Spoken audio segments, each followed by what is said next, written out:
You can't smell smoke. You can't smell a gas leak. For a lot of veterans, that isn't a scare story, it's a rating the VA already writes a check for. $180.42 a month. Small number, I know. But stay with me, because these two little ratings do something sneaky. Connected the right way, they can quietly strengthen a much bigger claim you're already fighting, and I'll show you the exact spot where. Chris here, and I'll be honest, $180 a month sounds like nothing until you hear the second half. Complete loss of smell is its own rating, 10%, and it stands on its own. So today we go deeper into the two senses almost nobody claims. What the VA actually pays for lost smell and lost taste, and the honest catch that stops most of these claims cold. I'm Grace, and here's the twin. Complete loss of taste is a separate 10%, its own diagnostic code. Two senses, two ratings, and most veterans file for neither. This is Sarah, and the catch is the word that runs the whole thing. The VA rates these only when the loss is complete, and only when there's a documented physical cause on the record. Partial, no paper trail, and the rater has nothing to grade. That single sentence is where 9 out of 10 of these claims quietly die. And forget the money for 1 second.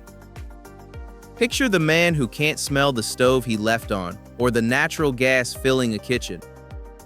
That's the part of this that keeps me up. The safety piece is the real weight of it, and it's why this one matters more than the check. If this is your first time here, the rates, the codes, and a free claim checklist are all waiting for you at va.professorerica.com. Before we go on, the comments already asked the honest one. Is losing your smell after service even worth filing a VA claim for? Short answer from me, yes, but only if you file it the smart way, and that's the whole rest of this video. Everything so far is the easy part. The next 10 minutes is where people either unlock this or leave real money and a real safety case on the floor.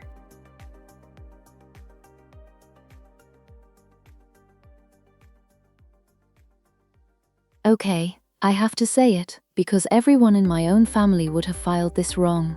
They'd write down anosmia and stop there. Which is exactly the trap.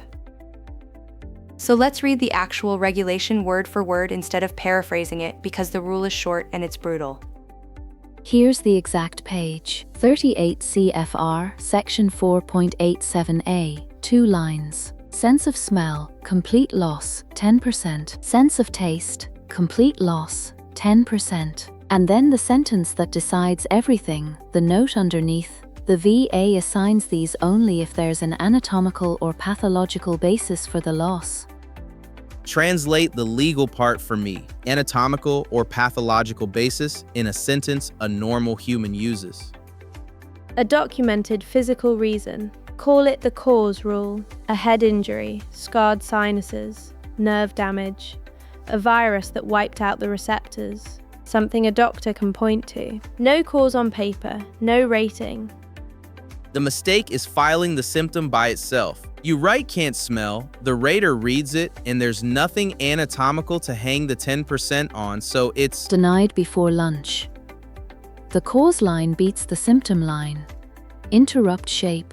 Grabbed handoff. And the second half is proof of complete. On a claim exam, they'll usually run a scratch and sniff identification test. A standardized set of odors you try to name. That's how complete gets on the record instead of your word for it. That test, plus the documented cause, is the one resource that actually wins these.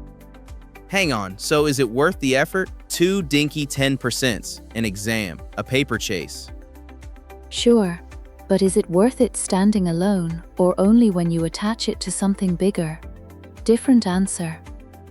Different tools. Quick honest ask while we are here. If this has been worth your time so far, hit like, then subscribe and ring the bell. I know everyone asks, but this one is free, and it is how a small channel like this actually grows.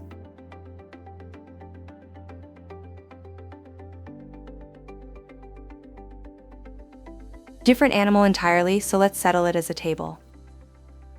The real fork is simple. Is a 10% for lost smell worth chasing at all? And Grace thinks the answer flips depending on how you file it. It does. Filed naked, on its own, it's a cheap move now with a thin payoff. About $180 a month, and an exam you sit through for it.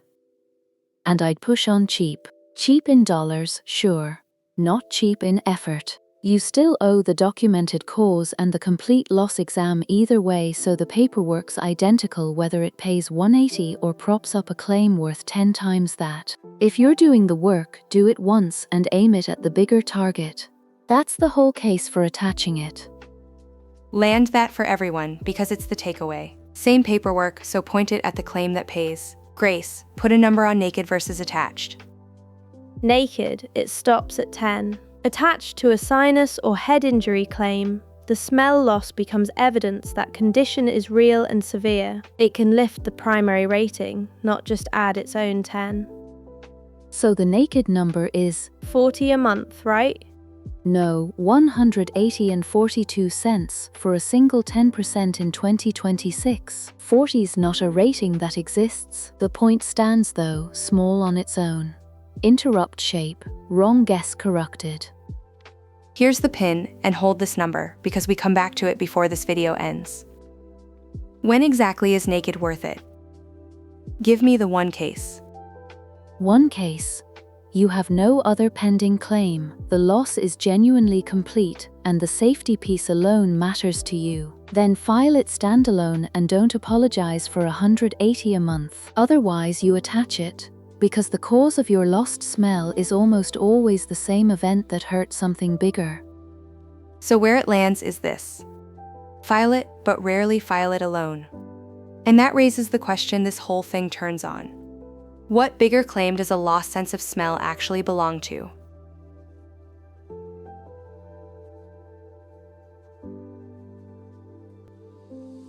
It belongs to whatever caused it, and that is the add-on I promised you up top. Remember the sneaky part? Connect these right and they change a bigger claim. Here's the exact spot. You file the smell or taste loss as a secondary condition. Not a fresh, standalone thing, but a downstream effect of something already tied to your service.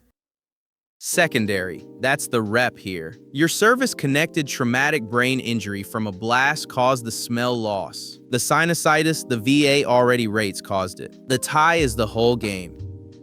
The filer in me treats a claim like my mother's kimchi jjigae. You don't skip a layer because it's small. Every ingredient earns its place, and the smell loss is a layer that makes the whole thing land. And to borrow Grace's word, the cause rule does double duty here. The doctor's note that proves the physical cause, the nexus, is the same paper that links it to your service. One document, two jobs. If you're half listening to this in the car, here's the one number to keep. It's not 180. It's the connection, the nexus letter, that's the rep. That one sentence from a doctor. Quick gut check before Grace runs the case. Head injury, sinus disease, deviated septum, post-virus, 4 common roads to lost smell. How many of them do you think a ratter will accept as a secondary cause? Grace, guess slow for the room. Maybe 1? The blast injury? All 4. Every one of them is a recognized pathway when a doctor connects the dots. The gate isn't the cause, it's the letter.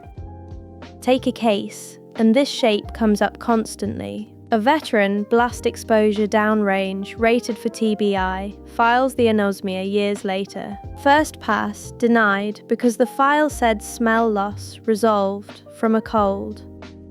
Wait, resolved from a cold? Who wrote that? A rushed intake note years back. One wrong word. He got a new opinion tying the anosmia to the blast, refiled it as secondary to the TBI, and it connected. Same shape as the sleep apnea cases. Everything hinges on what's in the file the day the rater opens it. So for that one veteran, the whole TBI story got stronger, and the safety risk finally on his record. Not about the 180 at all. That's the unlock, but miss the tie and the same rule runs in reverse. An unexplained smell loss can read as unrelated and cost you. Which means everything depends on where that loss actually came from. So where does it come from?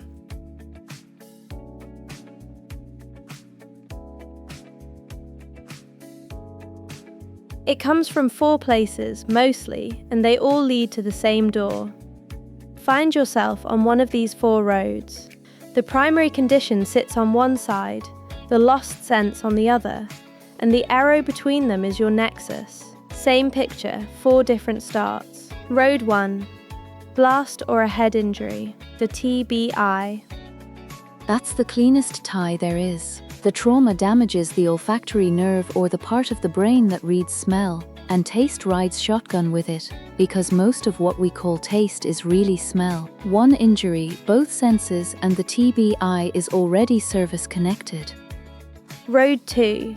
The sinuses. Chronic sinusitis, rhinitis, a deviated septum. Wait, so a stuffy nose from service can wipe out smell for interrupt shape clarifying question? For good, yes, if it's chronic and it's scarred the tissue. A 2-week cold, no. Chronic and complete, rateable. Road 3, post-viral, and yes, that includes COVID. I'm leaning in for this one because it's the newest and the most missed. A service-era infection that took the smell and never gave it back is a documented pathway. If it happened in service and it stuck, it's on the table like any other cause. And here's the number I told you to hold. 2 separate 10% don't add to 20, they combine. And that word decides the whole payoff, so don't take my word for it. Pull up the combined ratings rule, 38 CFR 4.25, and read it yourself. I know it cold, but you're about to file on it. Which changes the math, and that's a good place to bring in someone who does this for a living. Everything so far keeps your claim clean. The next few minutes is where you actually connect it, or lose it.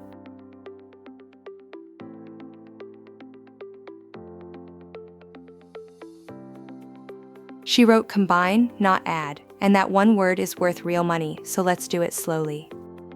Chris, walk us in. Think of it like stacking 2 blocks that overlap a little. 10 and 10 don't make 20 on the VA's table, but they don't make 10 either. They combine to 19, which the VA rounds up to 20. So the pair pays more than either alone. I don't want to guess at the exam and the wording, so I'm pulling in someone who reads these claims all day. Give me a second to get Professor Hale on the line. Glad to. So, short answer, yes, these connect, but not the way most people file them. 9 times out of 10, the claim that fails just listed the symptom and skipped naming the primary it grew out of. So what's the one line that turns a denial into a grant? A physician's opinion that the anosmia is at least as likely as not caused by the service-connected condition. Put the primary's name in the same sentence. Say that phrase again, slowly. People need to write this one down. At least as likely as not. That is the legal standard. And here's my one honest boundary. The claims paperwork I know inside out. The minute it turns into a board appeal, that becomes a separate craft, and you'd want a VSO who works appeals every day to steer it. So which form actually carries a secondary smell or taste claim to the VA? People freeze on the number. The claim rides your standard disability application, and you list it as secondary to the named condition. The diagnostic code is in the schedule, 4.87. I believe, check the letter, but the code isn't the point. The nexus is the piece most people miss. But a septum's just structural. It wouldn't kill smell permanently, would it? It can, when it drives chronic obstruction in the tissue scars. Structural becomes pathological. That's the anatomical basis the note demands. Interrupt shape, objection, that loses. Fair, scarring makes it pathological. Point taken. Ask for both senses if both are gone. Name the primary. Get the exam. That's the piece most people miss. I'll leave you to the math. Take care all. Grace, read me the actual line, dollar for dollar, so nobody has to trust us on it. Straight off the VA rate table, effective December 1st. 110% is 180.42. 2 of them combined to 20%, which pays $356.66 a month. The pair clears $350 a month versus $180 for one. Small, still. Real though, and it's the leverage on the big claim that actually moves the needle. 2 senses, 1 exam, 1 letter. Now let's make sure you can actually file it without tripping.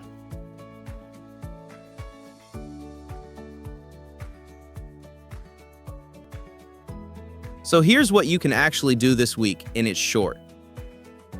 4 moves, and the first one is the whole ball game. Before Friday, 1 call. Ask your doctor for the nexus letter, the sentence that ties your lost smell to the condition the VA already accepts. Then file it as secondary, online, on the VA site. And name the primary in the claim itself, the TBI, the sinusitis, whatever it grew from. Ask for the smell and taste exam by name so complete gets on the record. Step 4, the quiet one. Pull your own records and hunt for the word resolved, or from a cold. If a rush note buried it, it's the line you fix before you file, not after. And here's my honest verdict, because you deserve the whole picture. File it, but file it connected. A naked 10% for lost smell is 180 and an exam you might not need. The same loss, tied to the claim it actually came from, stacks and makes the bigger claim harder to deny. Both things are true. It's small money alone and it's real leverage attached. $180 a month is a couple weeks of my Sunday meal prep groceries, and yeah, my grilled chicken's famously bland, but attached to the big claim, that small check turns into real leverage. Cheap move now, big position later. One clarifier people always trip on. Does this hurt my existing rating? Could filing more ever lower what I've got?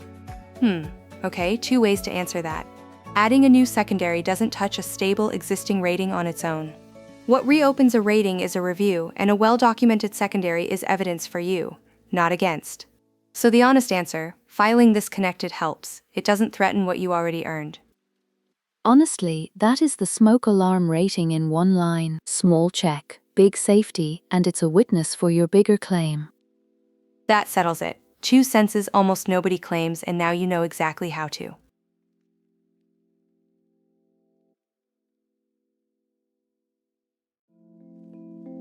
Before we close, 1 thing each. What are you walking out with? Go. Never file the symptom naked. Attach it to the claim it came from. 1 call before Friday for the nexus letter. That's the episode.